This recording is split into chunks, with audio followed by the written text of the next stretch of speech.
નમસ્કાર દર્શક મિત્રો, આપણે નિહાળીશું સિટી લાઈન ન્યૂઝ ચેનલના આજના મુખ્ય સમાચારો.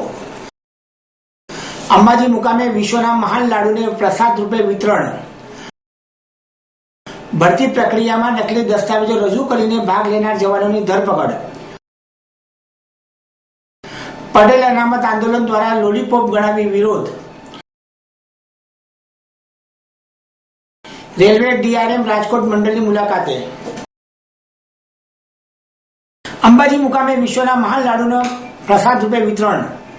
પ્રસિદ્ધ યાત્રાધામ અંબાજી મુકામે ભાદરવી મહામેળા પ્રસંગે અંબાજી દેવસ્થાન ટ્રસ્ટ દ્વારા 11,111 કિલો બુંદીના લાડુ બનાવી માતાજીને ધરાવાયો હતો. આ લાડુ વિશ્વના સૌથી મોટા લાડુ તરીકે ગિનીઝ બુક ઓફ વર્લ્ડ રેકોર્ડમાં સ્થાન મેળવે તે માટે અંબાજી દેવસ્થાન ટ્રસ્ટ દ્વારા કાર્યવાહી હાથ ધરવામાં આવી છે. આ પ્રસંગે સામાજિક ન્યાય અને અધિકારિતા મંત્રી શ્રી અને બનારસ જિલ્લાના પ્રભારી મંત્રી શ્રી રમણલાલ વોરા તથા આરોગ્ય અને પરિવાર કલ્યાણ વાહન વ્યવહાર રાજ્યમંત્રી શ્રી શંકરભાઈ ચૌધરીના હસ્તે અંબાજી મુકામે વિશ્વના સૌથી મોટા લાડુને પ્રસાદ રૂપે યાત્રિકોને વિતરણ કરવામાં આવ્યો હતો. પ્રસિદ્ધ યાત્રાધામ અંબાજી મુકામે કાયદો અને ન્યાયતંત્ર તથા દેવસ્થાન અને યાત્રાધામ વિકાસ રાજ્યમંત્રી પ્રદીપસિંહ જાડેજાના હસ્તે માતાજીને ધરાવેલ 11,111 કિલોના વિશ્વના સૌથી મોટો લાડુને પ્રસાદ રૂપે યાત્રિકોને અર્પણ કરવામાં આવ્યો હતો. આ પ્રસંગે મંત્રી શ્રી પ્રદીપસિંહ જાડેજાએ જણાવ્યું હતું કે વિશ્વ પ્રસિદ્ધ શક્તિપીઠ મા અંબેના દર્શને ભાદરવી મહામેળા પ્રસંગે લાખો યાત્રિકો આવે છે. તેમણે કહ્યું હતું કે યાત્રિકોની સુવિધા માટે અંબાજી દેવસ્થાન ટ્રસ્ટ દ્વારા રૂપિયા 250 કરોડથી વધુ ખર્ચ કરીને વિવિધ સુવિધાઓ ઉપલબ્ધ બનાવાઈ છે. પરિણામે યાત્રિકોની સંખ્યામાં નોંધપાત્ર વધારો થયો છે. તેમણે જણાવ્યું હતું કે અંબાજી મુકામે 51 શક્તિપીઠના મંદિરોનું નિર્માણ થતા અંબાજીની ઓળખ અને મહિમા હવે વિશ્વ સ્તરે ભવ્ય બની છે. અંબાજીના શક્તિપીઠમાં ભાદરવી પૂનમના મેળામાં દેશ અને વિદેશમાંથી લાખો દર્શનાર્થીઓ પૂરી શ્રદ્ધા અને આસ્થા સાથે માતાના ચરણોમાં શીશ ઝુકાવવા માટે આવે છે. અંબાજી માતા શક્તિ ટ્રસ્ટ દ્વારા અંબાજીના વિકાસની અંદર 250 કરોડ કરતાં વધારે રૂપિયાના ખર્ચથી યાત્રાળુઓની સુખ સુવિધામાં વધારો કરવામાં આવ્યો છે. આ શક્તિપીઠની અલગ ઓળખ ઊભી થઈ છે. ભરતી પ્રક્રિયામાં નકલી દસ્તાવેજો રજૂ કરીને ભાગ લેનાર જવાનોની ધરપકડ. રાજકોટ શહેરના ડીએચ કોલેજમાં ફેબ્રુઆરી મહિનામાં આર્મીની ભરતી યોજાઈ હતી, જેમાં હજારો જવાનોએ ભાગ લીધો હતો. આ ભરતી પ્રક્રિયામાં અમુક જવાનો દ્વારા નકલી દસ્તાવેજો રજૂ કરીને ભાગ લીધો હોવાની ફરિયાદ કર્નલ દ્વારા ડીસીબી પોલીસમાં નોંધાતા પોલીસે 20 જેટલા નકલી દસ્તાવેજો રજૂ કરીને ભાગ લેનાર જવાનોની ધરપકડ કરવામાં આવી હતી. આ ઉપરાંત આ 20 જવાનોએ જે 5 વ્યક્તિઓએ નકલી દસ્તાવેજો પૈસા લઈને કઢાવી આપ્યા હતા તે લોકો વિરુદ્ધ પણ પગલાં લેવા કાર્યવાહી હાથ ધરવામાં આવી છે. ફેબ્રુઆરી મહિનામાં યોજાયેલ આર્મીની ભરતી પ્રક્રિયામાં 20 જેટલા જવાનો દ્વારા ડોમિસાઇલ સર્ટિફિકેટ ખોટા રજૂ કરવામાં આવ્યા હોવાની ફરિયાદ કર્નલ રોહિત દ્વારા નોંધવામાં આવી હતી. તેના આધારે ડીસીબી પોલીસ દ્વારા તપાસ શરૂ કરવામાં આવતા તમામ 20 જેટલા જવાનો હરિયાણાનું હોવાનું જાણવા મળ્યું હતું અને તમામ આરોપીઓએ પણ એક વખત ગુજરાત આવ્યા નહીં હોવા છતાં ગુજરાતના વતની હોવાના દસ્તાવેજો રજૂ કરવામાં આવ્યા હતા, જેથી તમામ 20 જવાનોની ધરપકડ કરવામાં આવી હતી. આ આરોપીઓની પૂછતાછ કરતા તેઓએ કચ્છના 5 સભ્યોના નામો આપ્યા હતા.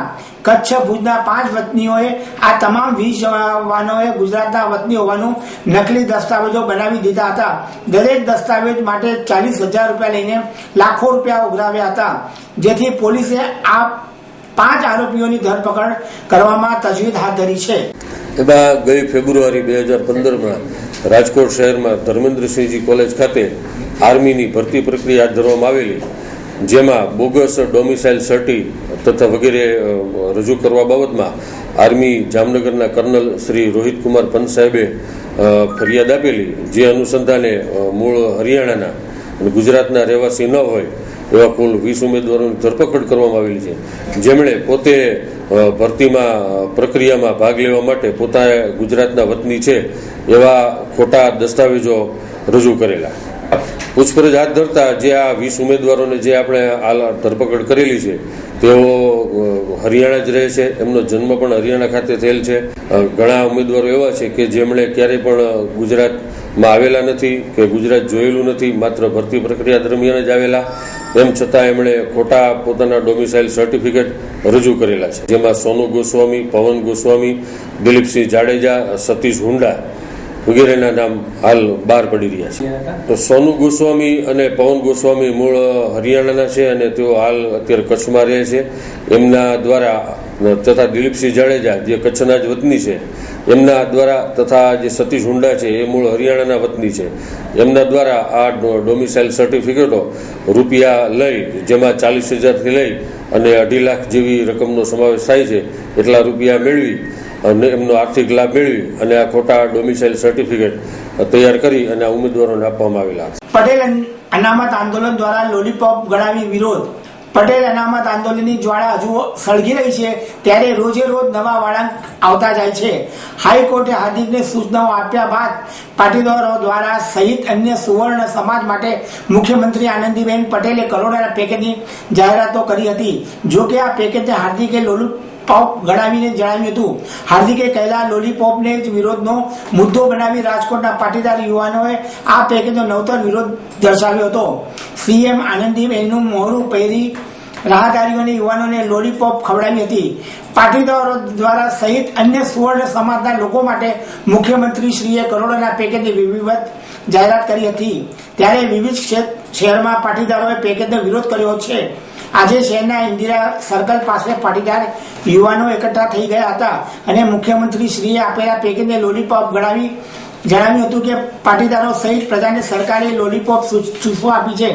બાળકને રડતા છાનું રાખવા જેમ લોલીપોપ અપાય છે તેવું સરકારે કર્યું છે. માટે વિરોધ દર્શાવી રાહદારીઓને લોલીપોપ આપી નવતર વિરોધ કર્યો હતો. આગામી દિવસોમાં પણ લડત ચાલુ જ રહેશે અને વિવિધ કાર્યક્રમો યોજાશે તેવી ચીમકી પણ ઉચ્ચારી હતી. આનંદીબેનની ગુજરાત સરકારે જે પેકેજ બહાર પાડ્યું છે સુવર્ણ સમાજ માટે, લોલીપોપ સમાન પેકેજ છે અને તેનો વિરોધ દર્શાવવા માટે અમે બધા સુવર્ણ સમાજ ભેગા થઈ અને આજે રસ્તા ઉપર લોલીપોપ બાટીને એનો વિરોધ દર્શાવીએ છીએ કે આ લોલીપોપ સમાન પેકેજ અમને સંપૂર્ણ બહિષ્કાર કરીએ છીએ, અમારે જરાય સ્વીકાર્ય નથી.